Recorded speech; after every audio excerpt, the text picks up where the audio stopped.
stand with law enforcement. How can you call these people unjustly imprisoned? Margaret, you're separating. There's an important issue here. There's what the people actually did on January the 6th, and we're not saying that everybody did everything perfectly. And then what did Merrick Garland's Department of Justice do in unjustly prosecuting well over 1,000 Americans in a way that was politically motivated? Is violence like that against a police officer ever justified? Violence against a police officer is not justified, but that doesn't mean that you should have Merrick Garland's weaponized Department of Justice expose you to incredibly unfair process, to denial of constitutional rights, and frankly, to a double standard that was not applied to many people, including, of course, the Black Lives Matter rioters who killed over 24 people and never had the weight of a weaponized Department of Justice come against them. The pardon power is not just for people who are angels or people who are perfect. And of course, we love our law enforcement and want people to be peaceful with everybody, but especially with our good cops. That's a separate issue from what Merrick Garland's Department of Justice did. We rectified a wrong, and I stand by it.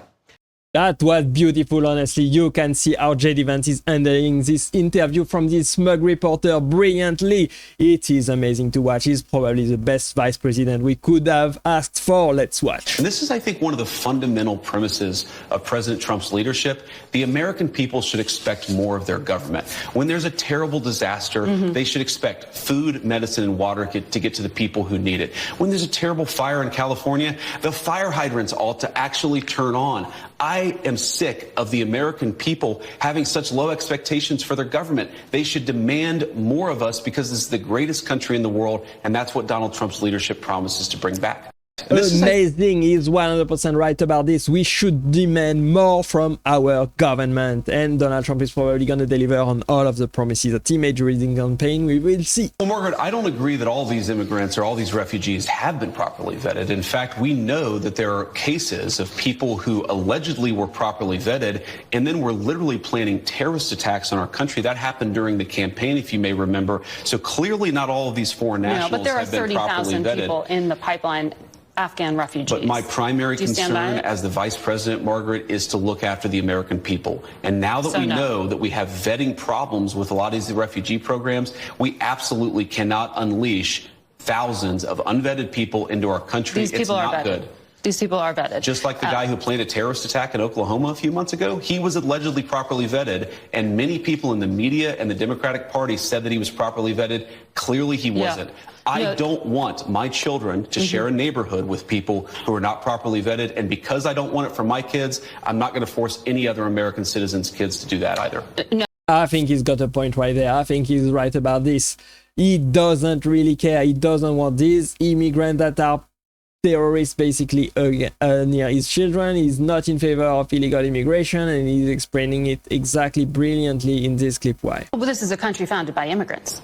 Well, this is a country founded by... country. This is a very unique country, and it was founded by some immigrants and some settlers. But just because we were founded by immigrants doesn't mean that 240 years later that we have to have the dumbest immigration policy in the world. Exactly. We should not have this dumb immigration policy, letting millions of illegals into the country. This is insane too. But let me just address this particular issue, Margaret, because as a practicing Catholic, I was actually heartbroken by that statement. And I think that the U.S. Conference of Catholic Bishops needs to actually look in the mirror a little bit and recognize that when they receive over $100 million to help resettle illegal immigrants, are they worried about humanitarian concerns, or are they actually worried about their bottom line? We're going to enforce immigration law. We're going to protect the American people. Donald Trump promised to do that. And I believe the U.S. Conference of Catholic Bishops, if they're worried about the humanitarian costs of immigration enforcement, let them talk about the children who have been sex trafficked because of the wide open border of Joe Biden. You personally let them talk about people like Laken Riley who were brutally murdered. I support us doing law enforcement against violent criminals, whether they're illegal immigrants or anybody else, in a way that keeps us safe. But let me just address. This is amazing, honestly. You can see how JD Vance is basically shutting down the immigration graft, and he's exposing everybody and the bishops for everything that they said in the past. If you are a lawful permanent resident or a legal immigrant who plans to stay, your children, of course, should become American citizens. But let's say you're the child of an ambassador. You don't become. But that's not part of it. Well, that is already a carve-out having an to do important with kids of principle. diplomats. But we're saying that carve-out should apply to anybody who doesn't plan to stay here. If you come here on vacation and you have a baby in an American hospital, that baby doesn't become an American citizen. If you're an illegal alien and you come here temporarily, hopefully, your child does not become an American citizen by virtue of just having been born on American soil. There's a very basic principle in American immigration law that if you want to become an American citizen and you've done it the right way, and the American people in their collective wisdom have welcomed you into our national community, then you become a citizen. But temporary residents, people who come in here, whether legally or illegally, and don't plan to stay, their children should become American citizens. I don't know any country that does that or why we would be different. This is an amazing explanation. Honestly, right there, you can see how he's dismantling this right of soil. JD Vance is 100% correct. It's time to end birthright citizenship. Well, this is a country founded by immigrants. Well, this is a country This is a founded by. He is so right about this. I don't know how he could have answered this question better. It is beautiful to watch. 2 weeks ago, you were on Fox News and you said if you protested peacefully on January 6th and had Merrick Garland's Department of Justice treat you like a gang member, you should be pardoned. If you committed violence on that day, obviously you shouldn't be pardoned. Did you counsel the president against these blanket pardons for 1,500 people? Well, Margaret, I noticed. Including those who committed violence. Margaret, I noticed that you cut off the thing that I said immediately after that. The full quote is that, of course, there are gray areas. And here's the nature of the gray area. Merrick Garland's Department of Justice denied constitutional protections in the prosecutions. There were double standards in how sentences were applied to the J6 protesters versus other groups. What the president said consistently on the campaign is that he was going to look at a case-by-case basis, and that's exactly what we did. We looked at 1,600 cases, and the thing that came out of it, Margaret, is that there was a massive denial of due process of liberty, and a lot of people were denied their constitutional rights. The president believes that. I believe that, and I think he made the right decision. Daniel Rodriguez used an electro. Amazing. I think he's correct about this. He could not have explained it more beautifully than this. You campaigned on lowering prices for consumers. We've seen all of these executive orders. Which one lowers prices? We have done a lot, and there have been a number of executive orders that have caused already jobs to start coming back into our country, which is a core part of lowering prices. More capital investment, more job creation in our economy is one of the things that's going to drive down prices for all consumers, but also raise wages so that people can afford to buy the things that they need. If you look at our slate of executive orders, no, Margaret, prices are going to come down, but it's going to take a little bit of time, right? The president has been president for all of 5 days.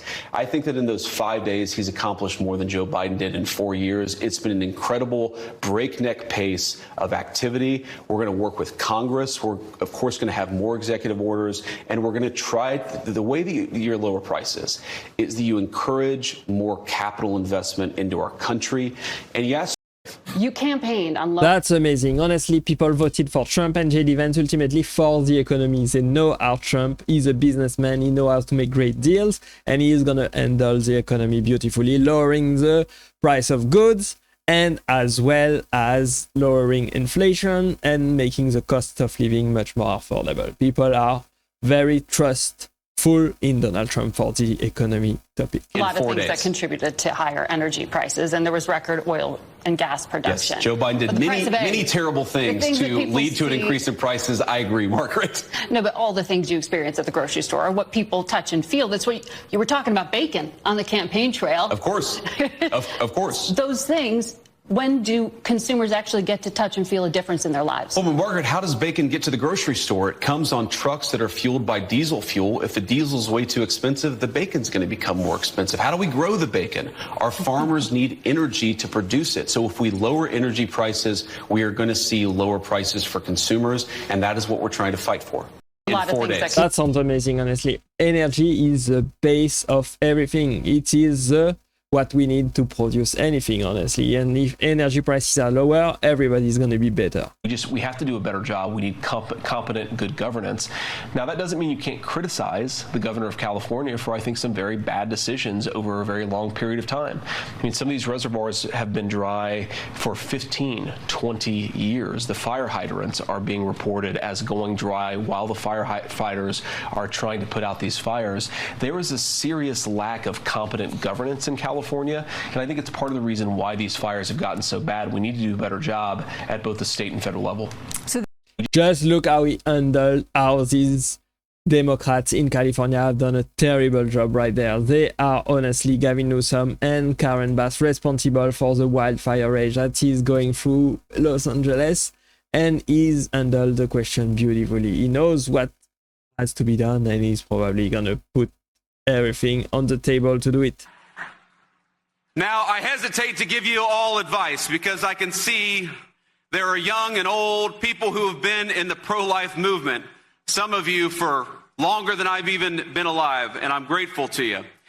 But if I can offer one piece of advice, it's a piece of advice born out of my own experience. There was a point when I would get frustrated with people who didn't see what we saw. I would get frustrated that people could look at a picture of a baby on an ultrasound and see not a human being, but just a clump of cells. But one of the things that being a father has taught me, and one of the things that being in politics has taught me over the last couple of years, is that it is a blessing to know the truth, and the truth is that unborn life is worthy of protection. And ladies and gentlemen, that is the truth. JD Vance and his closing message right there on this video, defending family at all costs and the unborn children that are very vulnerable and needs protection at all costs. Honestly, I could not have said it better. JD Vance is amazing. He's doing an amazing job for the couple of days that he has been vice president at the side of Donald Trump. Let me know what you think about JD Vance. Do you think he's a good pick as vice president? I think he's perfect in this role. Thanks for watching and staying with me to the end. I hope you enjoyed this video, and click right there to watch the next video, and I will see you there. Bye bye.